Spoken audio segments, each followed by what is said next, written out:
I used to think that love only came once in a lifetime. That when you gave your heart away, it was gone forever, either cherished or broken, but never quite the same again. My name is Clara Evans, and this is the story of how I lost myself, and how love found me again when I least expected it. It began on a quiet morning in early spring. The kind where the sunlight feels new, but your heart still feels like winter.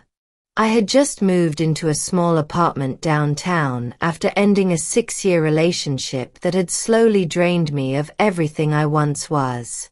For months, I lived in silence. I went to work, came home, cooked dinner for one, and scrolled through old pictures I should have deleted. It was a cycle of remembering and pretending to move on. But healing is strange. It never arrives all at once. It sneaks in quietly, through small things. For me, it started with a plant. Yes, a simple green fern I bought at the Sunday market. The old man who sold it said, "Take care of this one, and it'll teach you patience." I smiled, not realizing he was right. That little fern became my reminder that growth takes time, even in the smallest corners of your life. Then came Noah Carter. He moved into the apartment across from mine, carrying boxes, laughter, and a kind of energy that filled the hallway. We met one evening when my grocery bag ripped, sending oranges rolling across the floor. He helped me gather them, smiling in that way people do when they don't yet know they're about to change your life. Over the next few weeks, we kept crossing paths. In the elevator, at the coffee shop downstairs, on the rooftop where I liked to read on weekends. It felt like the universe kept gently pushing us together. Noah was different. He never tried to fix me. He just listened. We would sit on the rooftop at sunset, talking about everything and nothing. I told him about the love I lost and how it broke me in quiet ways. He told me about the places he'd traveled and the mistakes he was still forgiving himself for. Sometimes, he would look at me with that quiet admiration people only give when they see something beautiful and fragile at once. And I would look away, afraid that if I met his gaze too long, I'd start to hope again. But hope has a way of finding you, even when you hide from it. One rainy evening, there was a knock at my door. It was Noah, standing there with 2 cups of coffee and a soaked hoodie. He said, "The power's out in my apartment. Mind if I stay here a while?" I laughed and let him in.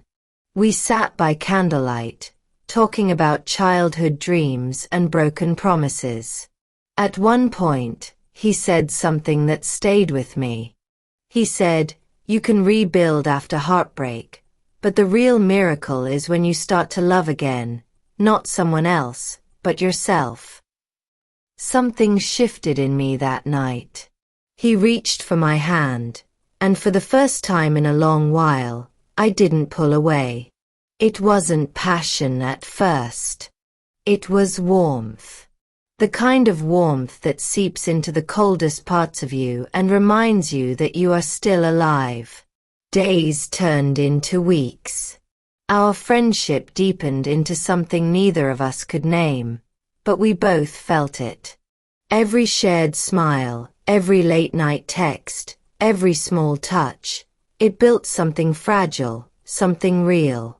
Then, one evening, as the sun dipped behind the skyline, Noah asked me to join him for a walk. We ended up in the park where the city lights reflected off the lake. He looked at me and said, "Clara, I don't want to rush whatever this is. But I can't keep pretending I don't care deeply for you." For a moment, I couldn't speak. My heart raced.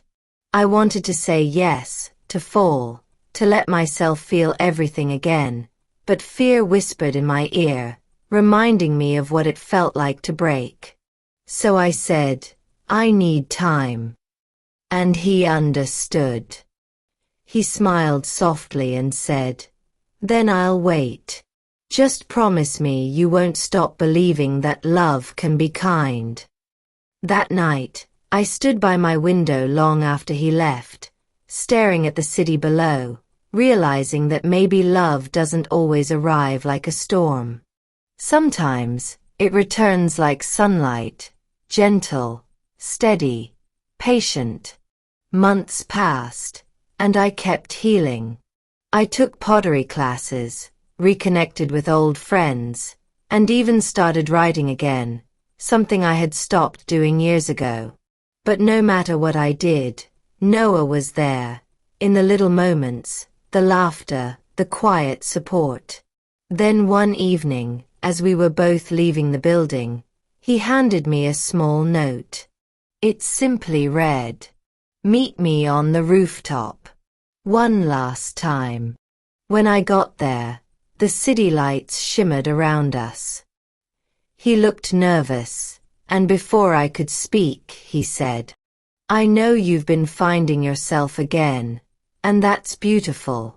But Clara, if there's still space in your heart, I'd like to be part of that story." Tears welled in my eyes. I didn't know what to say.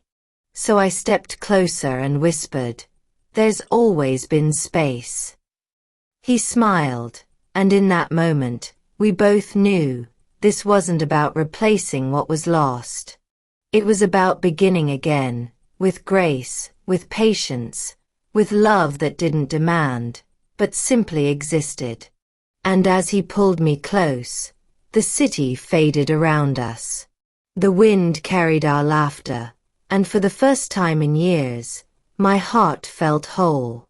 Love had found me again, not through grand gestures or perfect timing, but through quiet understanding and gentle courage. Sometimes, love doesn't come to fix you. It comes to show you that you were never broken beyond repair.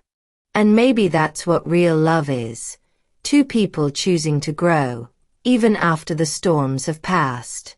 What about you? Have you ever fallen in love again after being heartbroken? Tell me your story in the comments. I would love to hear it. And if this story touched your heart, don't forget to like this video, share it with someone who needs hope, and subscribe for more stories that speak to the soul. Turn on your notifications so you never miss new tales.